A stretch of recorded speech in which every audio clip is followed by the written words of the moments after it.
প্রিয় ছাত্রছাত্রীবৃন্দ, আমি আজকে আপনাদের সামনে বিজনেস স্ট্যাটিস্টিক্সের প্রথম ক্লাস নিয়ে হাজির হয়েছি। এই ক্লাসটি খুবই গুরুত্বপূর্ণ, কারণ বিজনেস স্ট্যাটিস্টিক্স শিখতে গেলে, জানতে গেলে আমাদেরকে অবশ্যই যে বিষয়গুলো জানা দরকার, যে বিষয়গুলো ছাড়া বিজনেস স্ট্যাটিস্টিক্স কল্পনাই করা যায় না, আমি আজকে সেই বিষয়গুলো নিয়ে আলোচনা করব।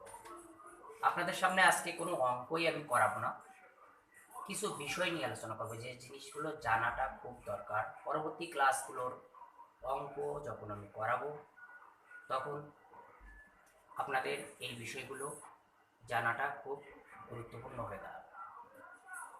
তো ঠিক আছে, আমরা চলে যাই কি শিখবো, কি জানবো সেই বিষয়টার উপর। আমরা আজকে জানবো ডাটা কি। ইংলিশে বলে ডাটা, বাংলায় বলে তথ্য বা উপাত্ত। এই তথ্য বা উপাত্ত ছাড়া পরিসংখ্যানের কোনো অঙ্কই হতে পারে না। পরিসংখ্যান কেন, কোনো অঙ্কই হতে পারে না তথ্য বা উপাত্ত ছাড়া। এই তথ্য বা উপাত্ত কঠিন শব্দ। তথ্য বা উপাত্ত বলতে আমরা কি বুঝি? মনে করেন আপনাদের ক্লাসে 20 জন ছাত্রছাত্রী আছে, বেশি থাকতে পারে, কমও থাকতে পারে, এটা মাইন্ড করার কিছু না। ধরলাম যে 20 জন ছাত্রের প্রাপ্ত নম্বর, পরিসংখ্যানে প্রাপ্ত নম্বর প্রকাশ করা হলো। এই প্রকাশ করা যে নম্বরগুলো 20 জনের, 40, 50, 45, 60 এভরিথিং ডট ডট, এই নম্বরগুলোকে বলা হয় ডাটা বা তথ্য বা উপাত্ত। তো এই তথ্য বা উপাত্ত ছাড়া কোনো অঙ্ক হতে পারে না। ওকে, আমরা এই ডাটাকে এক্স বা ওয়াই দ্বারা প্রকাশ করে থাকি। অঙ্কের ভিতরে ডাটা লেখা থাকে না, প্রায় ক্ষেত্রে এক্স বা ওয়াই দ্বারা প্রকাশ করা হয়। তাই আমরা এই ডাটাকে এক্স বা ওয়াই দ্বারা প্রকাশ করে থাকবো, অঙ্কেও থাকবে। তো একটা কথা বলে রাখা ভালো, পরিসংখ্যানের কোনো তথ্য বা উপাত্ত, ডাটা বা ক্লাস 5টার নিচে থাকলে অঙ্কের রেজাল্টকে সঠিক বলে ধরা হয় না। পরিসংখ্যানের কোনো অঙ্ক করতে হলে অবশ্যই তথ্য বা উপাত্ত বা শ্রেণী বলেন বা ডাটা বলেন সর্বনিম্ন 5টা, সর্বোচ্চ যা কিছু হতে পারে, অনেক বেশি হতে পারে, কিন্তু 5টার নিচে হলে তার রেজাল্টকে অগ্রহণযোগ্য বলা হয়। তো আমরা ডাটা সম্পর্কে জানলাম, আমরা এখন জানব ডিস্ট্রিবিউশন সম্পর্কে। ডিস্ট্রিবিউশন বাংলায় বলে নিবেশন। ডিস্ট্রিবিউশন যদিও বাংলা লাগবে না, তারপর আমি লিখে দিলাম নিবেশন। এই ডিস্ট্রিবিউশন সম্পর্কে যদি আমরা না জানি, তাহলে আমরা পরিসংখ্যানের অঙ্ক করতেই পারবো না। আগে বলছি ডাটা জানতে হবে, এখন বলছি ডিস্ট্রিবিউশন জানতে হবে। আসলে কেমন কনফিউজ না? আসলে তা নয়, এই ডাটাও ডিস্ট্রিবিউশনের একটা অংশ। ডিস্ট্রিবিউশন এমন একটি জিনিস, উদাহরণ হিসেবে বলতে পারি কারোর বাড়ি বাগেরহাট, তো সে বলছে যে আমার বাড়ি বাগেরহাট, আপনি আমার বাড়িতে বেড়াতে আসবেন। তো কেউ বাগেরহাটে গেল, বাসে করে হোক বা যেভাবে হোক। তো বাগেরহাট তো একটা ডিস্ট্রিক্ট, তো বাগেরহাটের কোন থানায়, সদর থানায় নাকি ফকিরহাট না কোনো অন্য কোনো মোল্লারহাট কোনো থানায় আছে, সেইটা ঠিকানা আমাদের খুব জানাটা দরকার। যদি আমরা ঠিকানা না জানি, তাহলে বাগেরহাটের কোথায় আমরা তো তার বাড়িতে পৌঁছাতে পারবো না। ঠিক সেরকম ডিস্ট্রিবিউশন সম্পর্কে আমরা যদি না জানি, তাহলে আমরা অঙ্কের ঠিকানায় পৌঁছাতে পারবো না, অঙ্কটার সলিউশনই করতে পারবো না। তো এই ডিস্ট্রিবিউশন কয় প্রকার, আমরা ডিস্ট্রিবিউশন সম্পর্কে জানছি। ডিস্ট্রিবিউশন হচ্ছে আমাদের কাছে তিন প্রকার।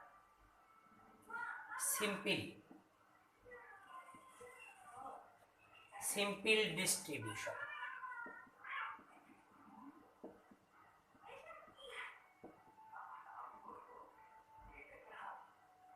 ডিসক্রিট 2 নম্বর,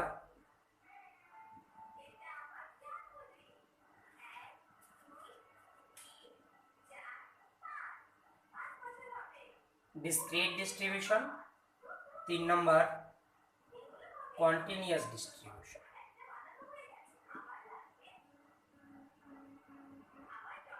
এই সিম্পল ডিস্ট্রিবিউশনের যে তথ্য বা উপাত্ত সেটাকে বলা হয় ডাটা। আমরা আগে ডাটা সম্পর্কে আলোচনা করেছি। সিম্পল ডিস্ট্রিবিউশনের যে তথ্য বা উপাত্ত সেটাকে বলা হয় ডাটা। তো আমরা এই সিম্পল, ডিসক্রিট অ্যান্ড কন্টিনিউয়াস এই তিনটি ডিস্ট্রিবিউশন সম্পর্কে যদি কারোর সঠিক ধারণা না থাকে তাহলে তার পক্ষে পরিসংখ্যানের অঙ্ক করা সম্ভব নয়। কারণ কি?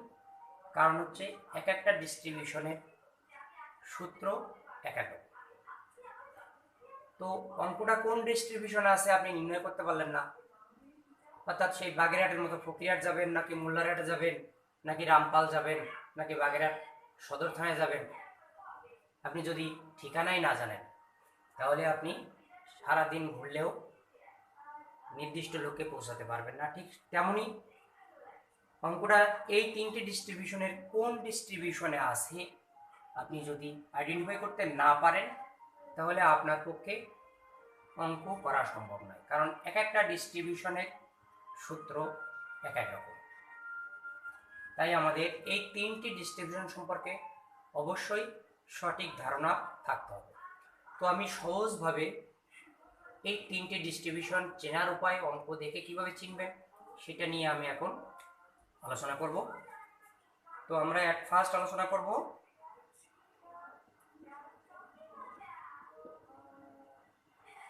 সিম্পল ডিস্ট্রিবিউশন সম্পর্কে।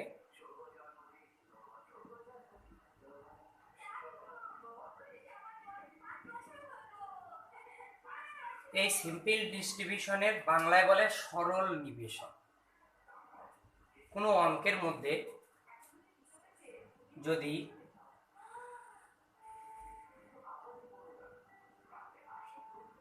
শুধুমাত্র ডাটা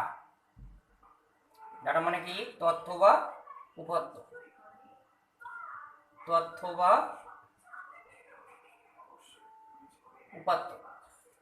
শুধুমাত্র ডাটা থাকে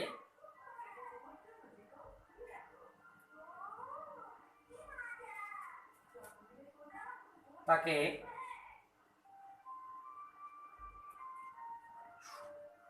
সিম্পল ডিস্ট্রিবিউশনে শুধুমাত্র ডাটা থাকে, এটুকু এনাফ। চেনার উপায় আমি সংক্ষেপে বলে যাব, যেহেতু ইংলিশের অঙ্ক আমরা বাংলায় চেনার উপায়গুলো শিখছি। শুধুমাত্র ডাটা থাকে। আগের উদাহরণ যেমন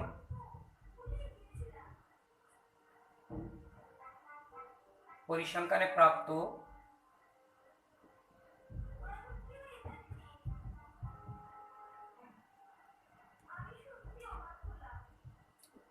বিশ জন,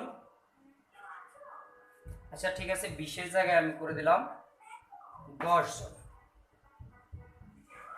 10 জন ছাত্রের নম্বর নিম্নরূপ: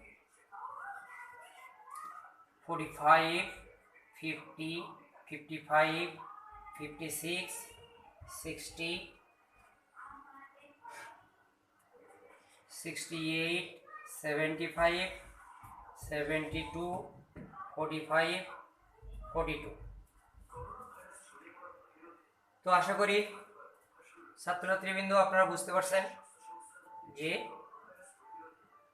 সিম্পল ডিস্ট্রিবিউশন কেমন, আমরা কিভাবে বুঝবো অঙ্কটি সিম্পল ডিস্ট্রিবিউশনে আছে।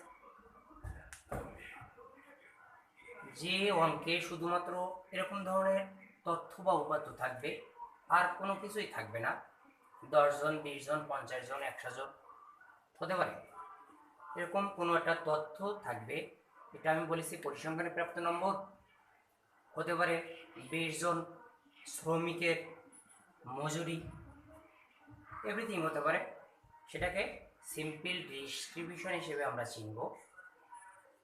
এরপরে আমরা যাব ডিসক্রিট ডিস্ট্রিবিউশনে, 2 নম্বর।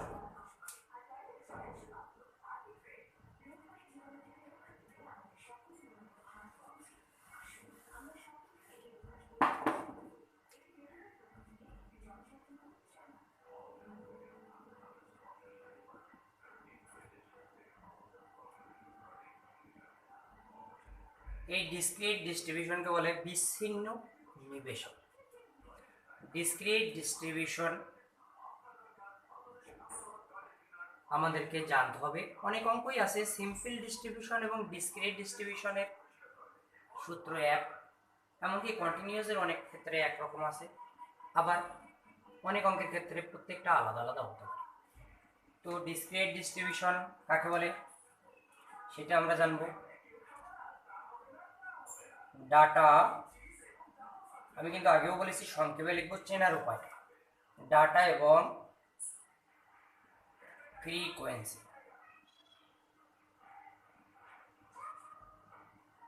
ডাটা এবং ফ্রিকোয়েন্সি থাকবে। আমি আগে বলেছি সিম্পল ডিস্ট্রিবিউশনে থাকবে ডাটা, আর ডিসক্রিট ডিস্ট্রিবিউশনে থাকবে ডাটা এবং ফ্রিকোয়েন্সি। ফ্রিকোয়েন্সি কি? ফ্রিকোয়েন্সি হচ্ছে কোনো ডাটার মধ্যে কত কত সংখ্যক আছে ডাটা, সেটা হচ্ছে ফ্রিকোয়েন্সি। যেমন 20 জন ছাত্রের প্রাপ্ত নম্বর আমি বলেছিলাম, বা 10 জনের বলেছিলাম, ওই 10 বা 20 হচ্ছে ফ্রিকোয়েন্সি।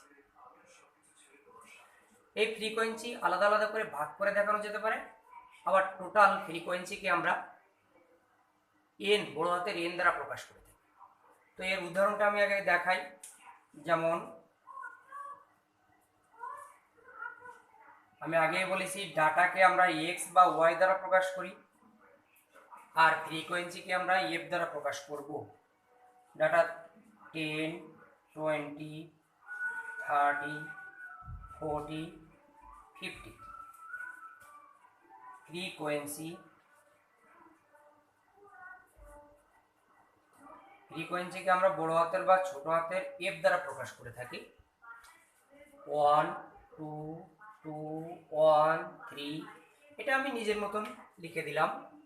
এই ফ্রিকোয়েন্সি দ্বারা কি বোঝাচ্ছে, যে আগে যে ডাটাটা ছিল ওখানে ওরকমই 10 একবার আছে ওই ডাটার মধ্যে, 20 আছে 2 বার, 30 আছে 2 বার, 40 একবার, 50 আছে 3 বার, অর্থাৎ যে যে কয়বার আছে সেটাকে এই ফ্রিকোয়েন্সি দ্বারা প্রকাশ করা হয়েছে।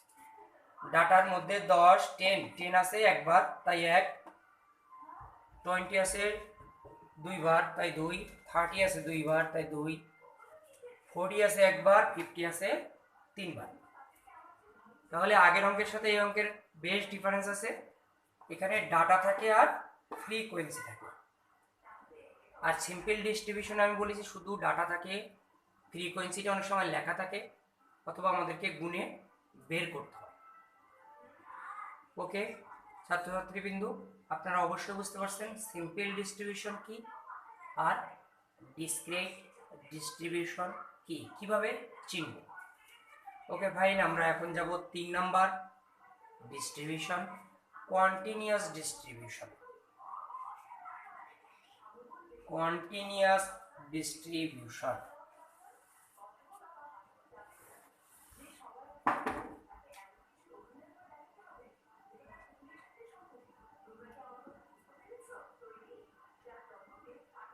কন্টিনিউয়াস ডিস্ট্রিবিউশন মানে অবিচ্ছিন্ন নিবেশন।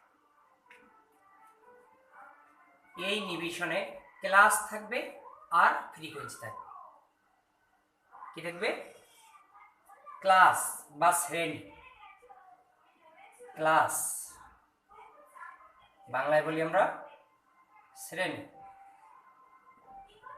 ক্লাস এবং ফ্রিকোয়েন্সি, সংক্ষেপে লিখলাম FREQU ডট। ক্লাস এবং ফ্রিকোয়েন্সি থাকবে যে অঙ্কে সেটাকে আমরা বলবো কন্টিনিউয়াস ডিস্ট্রিবিউশনের অঙ্ক। কি থাকবে আবারও বলতেছি, ক্লাস থাকবে আর ফ্রিকোয়েন্সি থাকবে। তো উদাহরণ হিসেবে বলি, ক্লাসকে ক্লাসই বলবো সবসময় আমরা। অনেক সময় এক্স দ্বারা ওয়াই দ্বারাও প্রকাশ করা হয়, কিন্তু আসলে ক্লাসকে ক্লাস হিসেবেই আমরা চিনব। একটা ডিফারেন্স থাকবে 10 থেকে 20, 20 থেকে 30, 30 থেকে 40, 40 থেকে 50, 50 থেকে 60। অর্থাৎ ক্লাস কেন, ক্লাস হচ্ছে আপার এবং লোয়ার লিমিট থাকবে। ক্লাসে যে প্রতিটি ক্লাস, এটা একটা ক্লাস, এটা একটা ক্লাস, এটা একটা ক্লাস, এটা একটা ক্লাস, প্রতিটি ক্লাসের একটা লিমিটেশন থাকবে, হ্যাঁ, ম্যাক্সিমাম টু মিনিমাম। তো এখানে প্রথম যে ক্লাসটা আছে 10 থেকে 20, এই প্রথম যে মানটা 10, একে বলবো আমরা লোয়ার লিমিট। আর বড় মানটা অর্থাৎ 10 থেকে 20, 20 এটাকে বলবো আমরা সবসময় আপার লিমিট। এটা আমাদেরও মনে রাখতে হবে, লোয়ার লিমিট আর আপার লিমিট। তো ক্লাসটা কি জিনিসটা বুঝতে পারছেন? লিমিটেশন থাকবে 10 থেকে 20, 20 থেকে 30, 30 থেকে 40, 40 থেকে 50। এটা অনেক ক্ষেত্রে সমান নাও হতে পারে। অর্থাৎ এখানে আমি 10 10 ডিফারেন্স আছে, 10 থেকে 20, 20 থেকে 30, 30 থেকে 40। তো এখানে এই ডিফারেন্সগুলো সবসময় সমান নাও হতে পারে, আনইকুয়াল ক্লাস ইন্টারভেলের অঙ্ক হতে পারে। তো আমরা অঙ্কের ভিতরে যে শিখবো, যখন আমরা অঙ্ক করব তখন আনইকুয়াল ক্লাস ইন্টারভেলের অঙ্ক কিভাবে করতে হয় তখন শিখবো। আর ফ্রিকোয়েন্সি এটা আমি নিজের মতনই দিব, 1 2 5 1 3। তো যে অঙ্কে ক্লাস থাকবে আর ফ্রিকোয়েন্সি থাকবে সেই অঙ্ককে আমরা বলবো কন্টিনিউয়াস ডিস্ট্রিবিউশন। তো ছাত্রছাত্রীরা আপনারা খেয়াল করে দেখেন, আবার আমি স্মরণ করাই দিই, সিম্পল ডিস্ট্রিবিউশনে শুধুমাত্র কি থাকবে, ডাটা থাকবে। ডিসক্রিট ডিস্ট্রিবিউশনে থাকবে ডাটা এবং ফ্রিকোয়েন্সি, আর কন্টিনিউয়াস ডিস্ট্রিবিউশনে থাকবে ক্লাস ও ফ্রিকোয়েন্সি। তো চেনার উপায় আমার মনে হয় না অনেক কঠিন। আপনারা যদি কয়েকবার এই ভিডিওটি দেখেন এবং খাতায় লিপিবদ্ধ করেন, মনে রাখার চেষ্টা করেন, মনে রাখতে পারবেন। প্রতিটি ডিস্ট্রিবিউশন চেনার উপায় খুব সহজ, কিন্তু মনে রাখতে হবে। অঙ্ক যখন আপনারা করতে যাবেন তখন কোনটি কোন ডিস্ট্রিবিউশনের অঙ্ক চিনতে অসুবিধা হয়। তাই একাধিকবার এই ভিডিও দেখতে হবে এবং দরকার হলে আপনারা লিখে নেবেন বা রেকর্ড করে নেবেন, নিয়ে এটা বারবার শুনবেন, তাহলে আপনাদের এটা মনে থেকে যাবে। তো ভালো কথা, আমরা এই 3টা ডিস্ট্রিবিউশন নিয়ে আলোচনা করলাম। এই 3টে ডিস্ট্রিবিউশনের পরে যে ডিস্ট্রিবিউশনটা পাইলাম, অর্থাৎ থার্ড ডিস্ট্রিবিউশন, কন্টিনিউয়াস ডিস্ট্রিবিউশন। এই কন্টিনিউয়াস ডিস্ট্রিবিউশন সম্পর্কে আমাদের এখন কিছু আলোচনা আছে।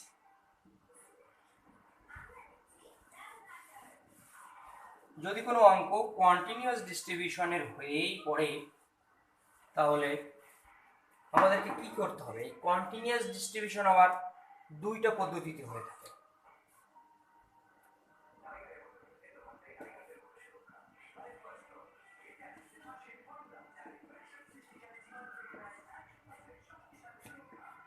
কন্টিনিউয়াস ডিস্ট্রিবিউশনের কয়টা পদ্ধতি থাকবে? 2টা পদ্ধতি থাকে।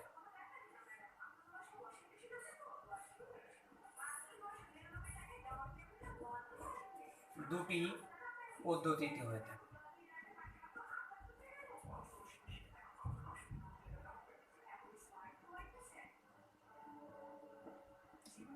অনেক অঙ্ক আছে যেই পদ্ধতিতেই আসুক না কেন উত্তর একই হয়। আবার কিছু কিছু অঙ্কের ক্ষেত্রে পদ্ধতি অনুযায়ী, অঙ্ক অনুযায়ী পদ্ধতি ঠিক করতে হয়। পদ্ধতি একটা থাকলে অন্য পদ্ধতিতে রূপান্তর করতে হয়। এই জন্য এই ডিস্ট্রিবিউশনের পদ্ধতি দুটি সম্পর্কে আমাদের খুব জানা দরকার। তো এই পদ্ধতি দুটো কি? পদ্ধতি দুটি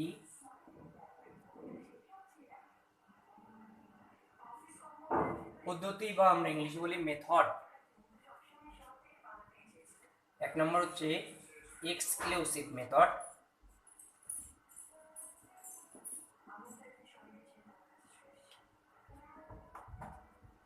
দুই নম্বর এক্স ইনক্লুসিভ মেথড,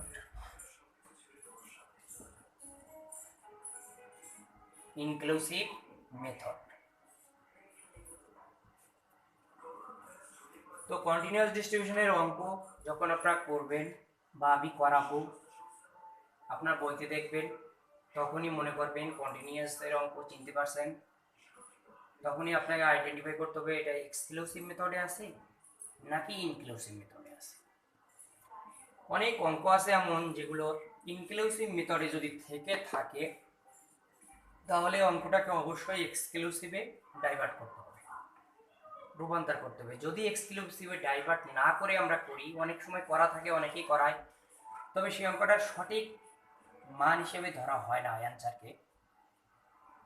তাই আমরা ইনক্লুসিভ এবং এক্সক্লুসিভ সম্পর্কে জানবো।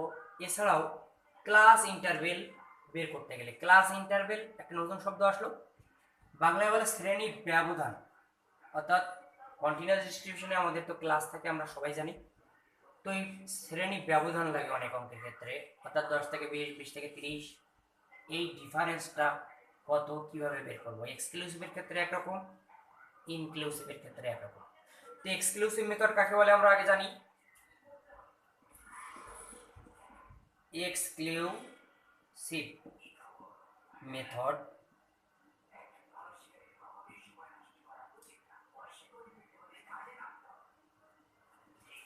পাশাপাশি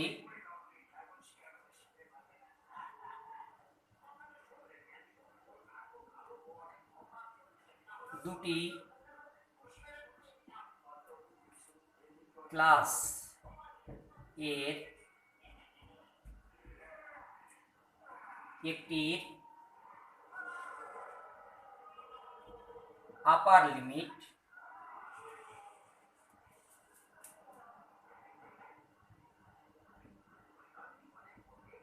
এবং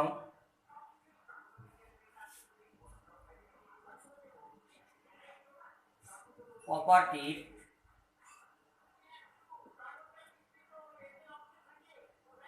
লোয়ার লিমিট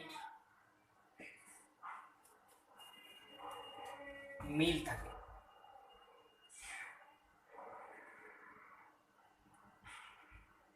অর্থাৎ যে ক্লাসের যে কোনো পাশাপাশি দুটি ক্লাসের যে কন্টিনিউয়াস ডিস্ট্রিবিউশনের পাশাপাশি যে কোনো দুটি ক্লাসের একটির আপার লিমিট এবং অপারটির লোয়ার লিমিট সেম থাকে, সেটাকে বলে আমরা এক্সক্লুসিভ মেথডে আছে। যেমন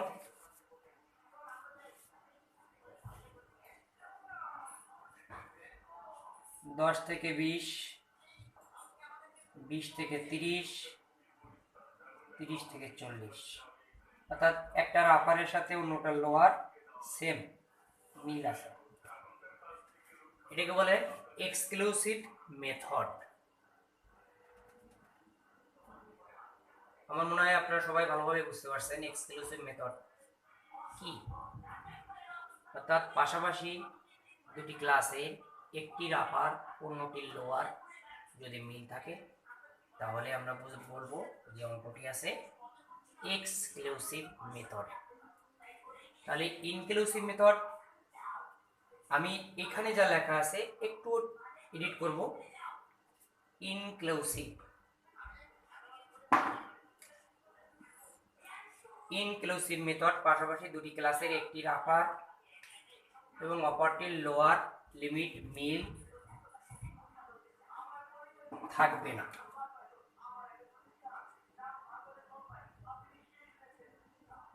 আগে এটা মিল থাকবে, এটা মিল থাকবে না, শুধু এইটুক মনে রাখলে হয়, একটার মিল থাকবে আর একটার মিল থাকবে না।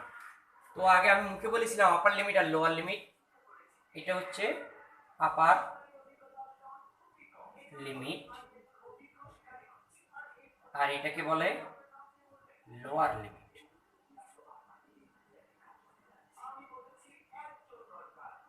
কোনটা? প্রতিটি ক্লাসের প্রথম মানটাকে বলে লোয়ার লিমিট আর পরের মানটাকে বলে আপার লিমিট। তো আমরা ইনক্লুসিভ মেথডের উদাহরণ একটু লিখি।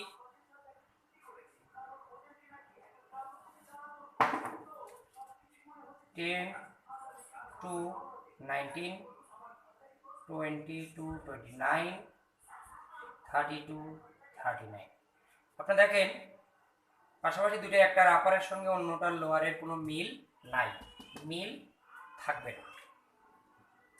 তো যে কন্টিনিউয়াস ডিস্ট্রিবিউশনের অঙ্কে একটার আপারের সঙ্গে অন্যটির লোয়ারের মিল থাকবে না পাশাপাশি দুটি ক্লাসে, সেটাকে আমরা বলবো ইনক্লুসিভ মেথডের অঙ্ক। ক্লিয়ার আপনারা? তো আমরা এক্সক্লুসিভ শিখলাম, ইনক্লুসিভ শিখলাম। এখন আমরা কি শিখবো? ক্লাস ইন্টারভেল সম্পর্কে জানবো।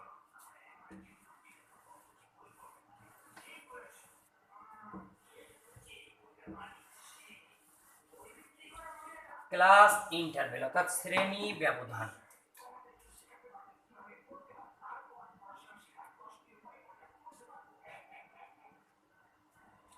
ক্লাস ইন্টারভেলকে ইংলিশে বলে শ্রেণী ব্যবধান।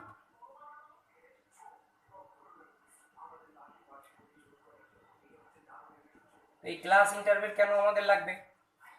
এমন অনেক অঙ্ক আছে যেখানে আমাদের ক্লাস ইন্টারভেল অবশ্যই বসাতে হবে, ক্লাস ইন্টারভেল ছাড়া সেই অঙ্কই অসম্পূর্ণ। এই জন্য আমাদের ক্লাস ইন্টারভেল বা শ্রেণী ব্যবধান জানতে হবে। তো এই এক্সক্লুসিভ মেথডের অঙ্ক হলে ক্লাস ইন্টারভেল বের করার নিয়ম এক, আর ইনক্লুসিভ মেথড হলে ক্লাস ইন্টারভেল বের করার নিয়ম আরেক। তো আমরা আগে শিখবো এক্সক্লুসিভ মেথড হলে কিভাবে ক্লাস ইন্টারভেল বের করব।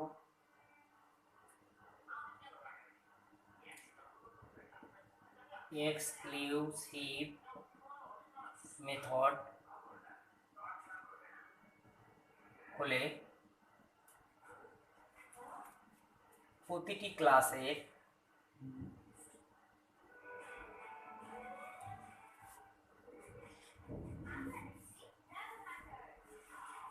আপার লিমিট থেকে লোয়ার লিমিট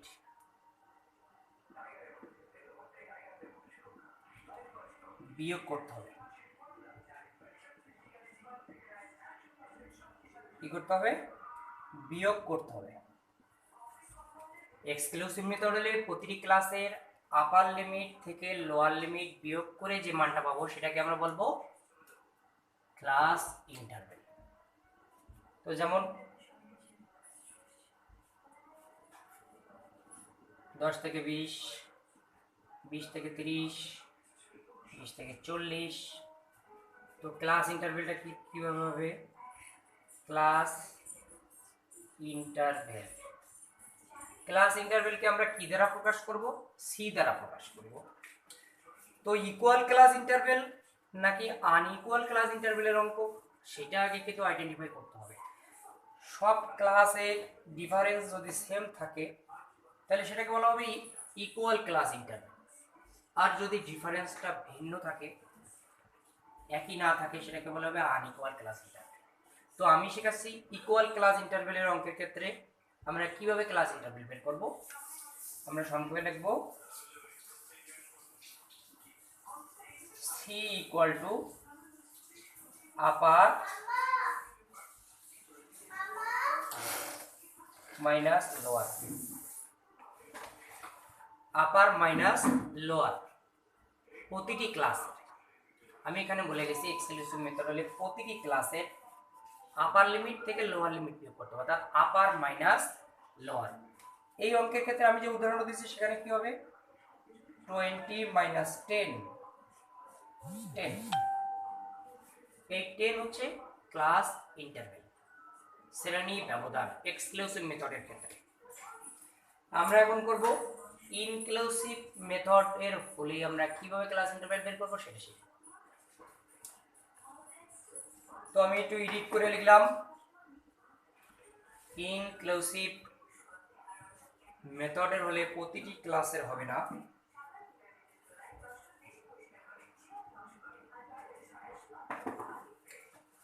পাশাপাশি দুটি ক্লাসের পাশাপাশি দুটি ক্লাসের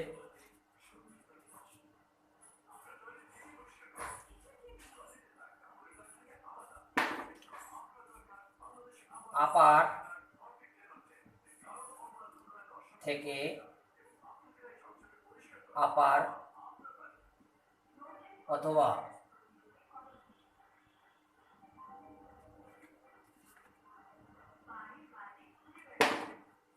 লোয়ার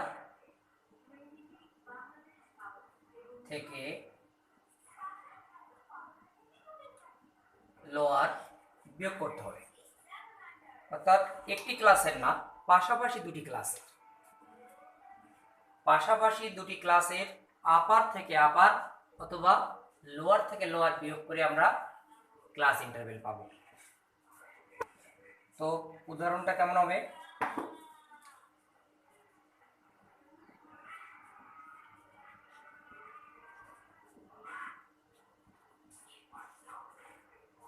তো আপনারা খেয়াল করে দেখেন, আমরা যদি এক্সক্লুসিভ মেথডের মতো করি তাহলে 19 মাইনাস 10 তার মানে হয়ে যাবে 9।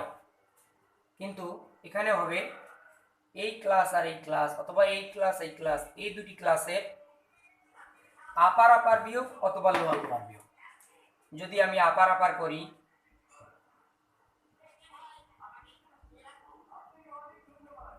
তো আমি এটা নিলাম, অথবা এই দুটোও নিতে পারি। প্রথম দুইটার ভিতরে দ্বিতীয়টার মান বড়, তাই বড় মানটা আগে নিতে হবে। আপার আছে 29 আর প্রথমটার আপার 19, ক্লাস ইন্টারভেল 10। আমরা এক্সক্লুসিভ না ইনক্লুসিভ এটা যদি আমরা আইডেন্টিফাই করতে না পারি, আমরা যদি ডাইরেক্ট আপারের থেকে লোয়ারটা মাইনাস করি তাহলে আমরা অবশ্যই ইনক্লুসিভের ক্ষেত্রে ক্লাস ইন্টারভেল 1 কম লিখব, আর যেটা অঙ্কের ক্ষেত্রে ভুল হিসেবে ধরা হয়। তাই আমাদের ক্লাস ইন্টারভেলটা জানা খুবই জরুরি।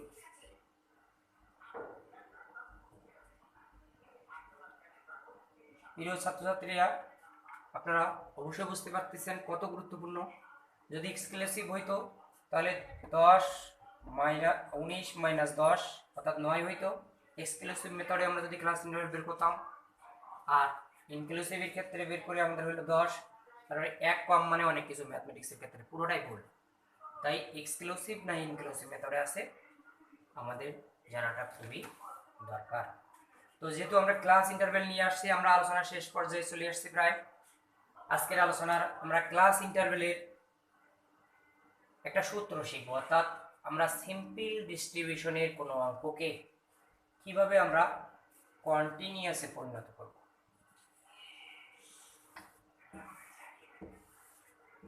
তো ক্লাস ইন্টারভেলকে আমরা কি বলি?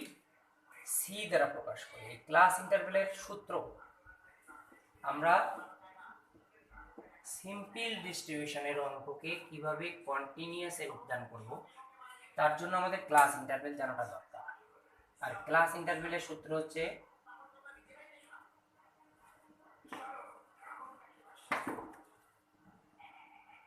Range divided by 1 plus 3.322 log n। n হচ্ছে টোটাল ফ্রিকোয়েন্সি। রেঞ্জটা কি? রেঞ্জ বের করার নিয়মটা আমি আপনাদের এখানেই দেখাচ্ছি। রেঞ্জ হচ্ছে সরল ডিভিশন অর্থাৎ সিম্পল ডিস্ট্রিবিউশনের সবচেয়ে বড় মান, আমরা যেটা বলি হাইয়েস্ট ভ্যালু, সর্বোচ্চ মান, highest value minus lowest value, অর্থাৎ সর্বোচ্চ মান মাইনাস সর্বনিম্ন মান। আমি বাংলা লিখে দিচ্ছি, সর্বোচ্চ মান মাইনাস সর্বনিম্ন মান, এই দুটার ডিফারেন্সটাই হবে রেঞ্জ। তো আমরা এই রেঞ্জটা আমরা এখানে মান বসাই পরবর্তীতে বের করতে পারি, আবার আগেও রেঞ্জটা বের করে নিতে পারি। এন এর মানটা অনেক সময় সিম্পল ডিস্ট্রিবিউশন অঙ্কে লেখা থাকে, অনেক সময় থাকে না। যদি না থাকে তাহলে ওই অঙ্কে কয়টা মান আছে, অর্থাৎ ডাটা আছে বা তথ্য আছে আমাদেরকে গুণে n এর মানটা লিখতে হবে। আর এর ক্যালকুলেশন কিভাবে করতে হবে সেটা আমি আপনাদেরকে প্র্যাকটিক্যালি দেখাবো অঙ্কের ভিতরে। তো ছাত্রছাত্রীরা, আমি আশা করি আপনাদের কাছে বেশি কঠিন লাগে নাই। আজকের এই ক্লাসটা যারা ভালোভাবে শিখবে না, যারা জানবে না, তারা পরবর্তী ক্লাসের অঙ্কগুলো ভালোভাবে বুঝবে না। পরিসংখ্যান এমন একটা জিনিস যেটা ধারাবাহিকভাবে শিখতে হয়। এটা সাইকেলের চেনের মতো, একটাকে বাদ দিয়ে কোনোভাবেই আরেকটায় যাওয়া যায় না। একটা ক্লাস বাদ দিয়ে পরবর্তী ক্লাসগুলোতে বোঝা খুব কষ্টকর। একটা অধ্যায় থেকে একটা অধ্যায় অঙ্গাঅঙ্গিভাবে জড়িত। তাই আমি আশা করব পরিসংখ্যানের প্রতিটি ভিডিও সিরিয়ালি আপনারা দেখবেন এবং শিখবেন। আর যদি কারো কোনো বুঝতে সমস্যা হয় তাহলে অবশ্যই আমার ভিডিও দেখার পরে ভিডিওর নিচে কমেন্ট করে জানাবেন যে আপনাদের কি সমস্যা হচ্ছে, কি বুঝতেছেন না, অথবা আপনাদের কেমন লাগলো আপনারা জানাবেন। আর অবশ্যই আপনাদের ক্লাসে যারা আছেন, যারা বাড়ি বসে আছেন, এই কোভিড-19 অর্থাৎ করোনার কারণে কলেজ বন্ধ, প্রাইভেট বন্ধ, আপনারা বাসায় খোলার জীবনযাপন করতেছেন, সময় কিন্তু চলে যাচ্ছে। হ্যাঁ, আপনাদের পরীক্ষায় হয়তো কিছুদিন পিছাবে, কিন্তু যতদিন বন্ধ থাকবে ঠিক ততদিন কিন্তু পিছাবে কথা বলা যাবে না। তাই আমি আশা করব আপনিও শিখবেন, আপনার বন্ধুবান্ধব যারা আছে তাদেরকেও বলবেন আমার চ্যানেলের কথা, যাতে তারা সাবস্ক্রাইব করে নেয়। আমি ভিডিও আপলোড করার সঙ্গে সঙ্গে তারা পেয়ে যাবে। আর পেতে গেলে সাবস্ক্রাইব খালি করলেই হবে না, বেল আইকনে ক্লিক করতে হবে, তাহলে আমি ভিডিও আপলোড দেবো আপনারা সঙ্গে সঙ্গে পেয়ে যাবেন। আমি কবে দিলাম না দিলাম এটা আপনার কমেন্টস করে জানার আর প্রয়োজন পড়বে না। ওকে, ফাইন, থ্যাংক ইউ। আপনারা সবাই ভালো থাকবেন, সুস্থ থাকবেন, ঘরে থাকবেন, কেউই জনসমাগম স্থলে যাবেন না, ঘরের ভিতরে অলার জীবনযাপন না করে পড়ালেখা করেন, জানেন, বোঝেন, দূরত্ব বজায় রাখেন। ভালো থাকবেন, সুস্থ থাকবেন। Thank you.